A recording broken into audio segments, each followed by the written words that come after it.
Good evening, I'm Bo Williams and welcome to the 7. Let's get a look at the big 7 stories right now. And topping the list for us, we are continuing coverage tonight after several violent crimes in and around Market Square in the past few weeks, the most recent happening Friday. Now, that incident happening inside the Market Square parking garage. Knoxville police telling us a 56-year-old woman reported that she was sexually assaulted inside the bathroom of the garage. 30-year-old Demetricus Hurst confessed to the sexual assault. He was arrested and facing several charges, including rape.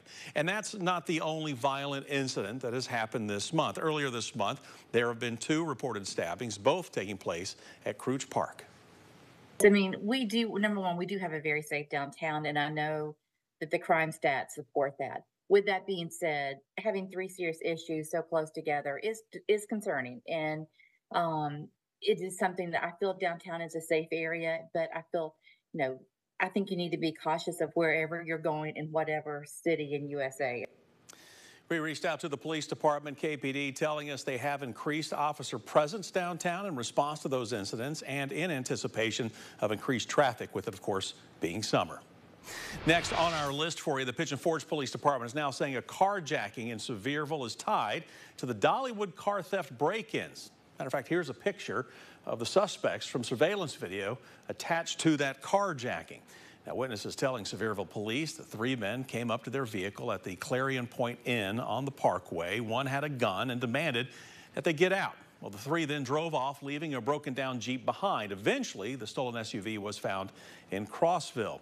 Earlier, we found out from Pigeon Forge police that 11 cars were broken into at Dollywood. Now, you may remember the abandoned Jeep had been spotted speeding through Pigeon Forge.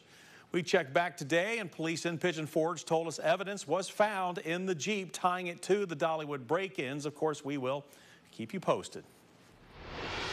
Some big answers and a big search in connection with the deadly stabbing. We are now learning the identities of the victim and suspect from a deadly stabbing that happened on East Oldham Avenue yesterday, and police are searching for the man responsible.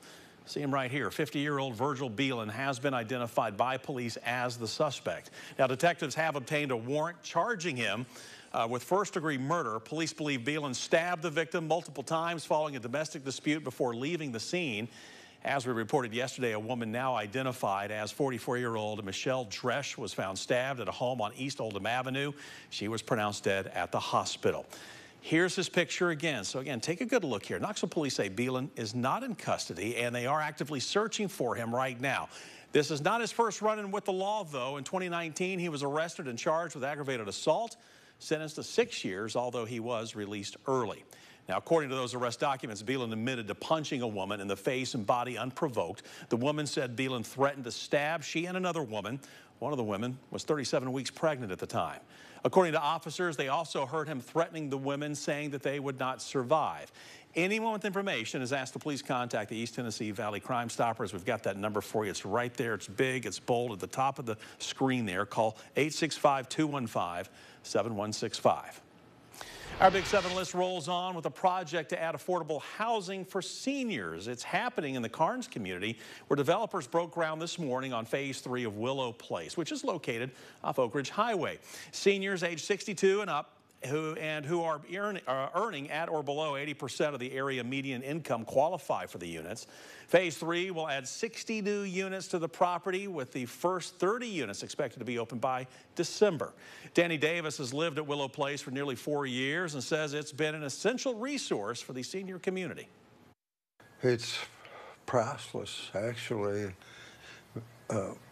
Getting a place to live or finding a good place to live along with a reasonable price is very, very difficult.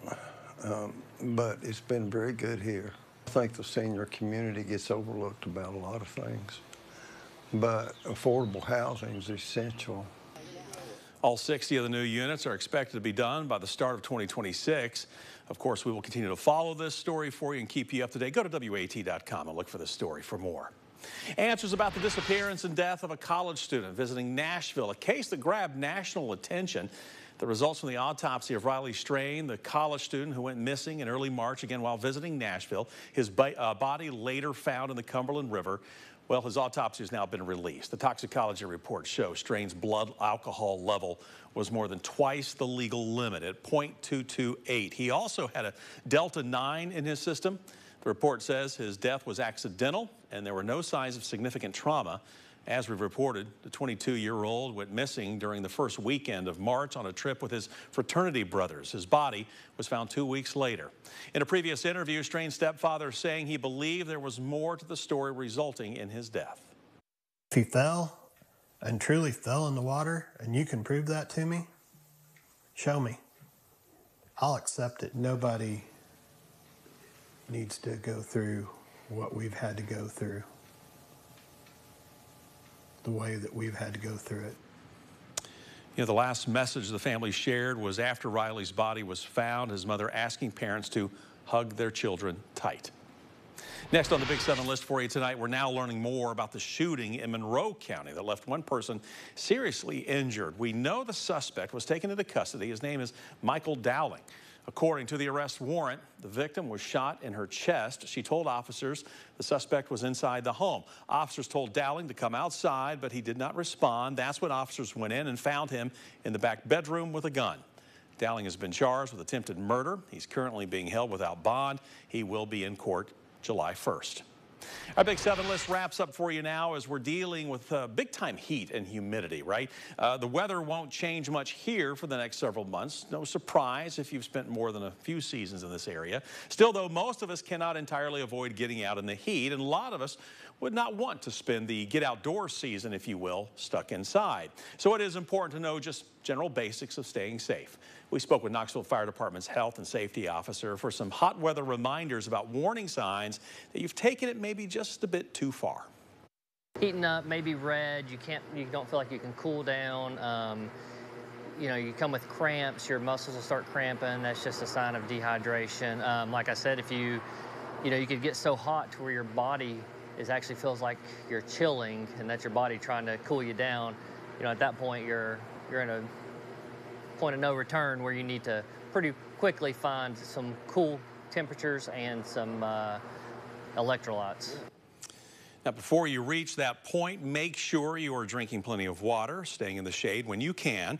Know your overall physical condition, and if you've got something going on with your health, give yourself just that much more margin for safety. Woods recommends that if you have to be active outdoors, do it either early in the morning or close to sunset.